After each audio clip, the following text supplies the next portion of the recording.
नमस्कार, मी अतुल परचुरे। आता 21 फेब्रुवारीला मुंबई महानगरपालिकेच्या निवडणुका येऊ घातल्या आणि आपल्या विभागातनं मागच्या वेळेला निवडून आलेले संदीप देशपांडे यांनी काय काम केले याची आपल्याला आठवण व्हावी म्हणून हा सगळा प्रपंच आहे। कारण काय होतं, दरवेळेला निवडणूक येते, नवीन नवीन पक्ष येतात, नवीन नवीन उमेदवार येतात, ते नवीन नवीन आश्वासनं देतात आणि मग जे विद्यमान आमदार आहेत, खासदार आहेत किंवा नगरसेवक आहेत त्यांनी केलेली कामं विसरली जातात। तर आपल्या विभागाचा विकास करण्यासाठी संदीप देशपांडेंनी काय काय काम केले याची आपल्याला फक्त आठवण असावी म्हणून मी आपल्याशी बोलतो। मुळात आपल्या विभागातले रस्ते चांगले झाले।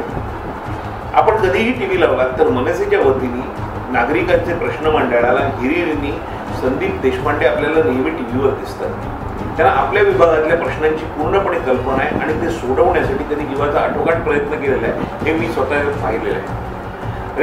रेन वॉटर हार्वेस्टिंग सारखा प्रकल्प असो जो शिवाजी पार्कमध्ये त्यांनी राबवला किंवा सेल्फी पॉईंट असेल, नुसती लोकोपयोगी कामं करून चालत नाही तर सुंदर दिसणं म्हणजे जी राजसाहेबांची दृष्टी आहे की शहर नुसतं कामं तर करावीच लागतात नगरसेवकांनी, पण त्याच्याबरोबर एक सौंदर्य दृष्टी असली पाहिजे, आपला विभाग सुंदर दिसला पाहिजे। या सुंदर दिसण्याच्या दृष्टिकोनातून संदीप देशपांडे यांनी सेल्फी पॉईंट केला किंवा तुम्ही शिवाजी पार्कचं सुशोभीकरण बघितलं असेल, अनेक गोष्टी संदीप देशपांडेंनी केलेल्या आहेत। तेव्हा आता 21 तारखेला मतदान करताना मनसे आणि संदीप देशपांडे ही दोन्ही नावं लक्षात ठेवा। आपल्या विभागातले सर्व मतदार मागच्या वेळेला त्यांनी मनसेच्या नगरसेवकांना निवडून दिलं होतं आणि याही वेळेला आपण तसंच करूया।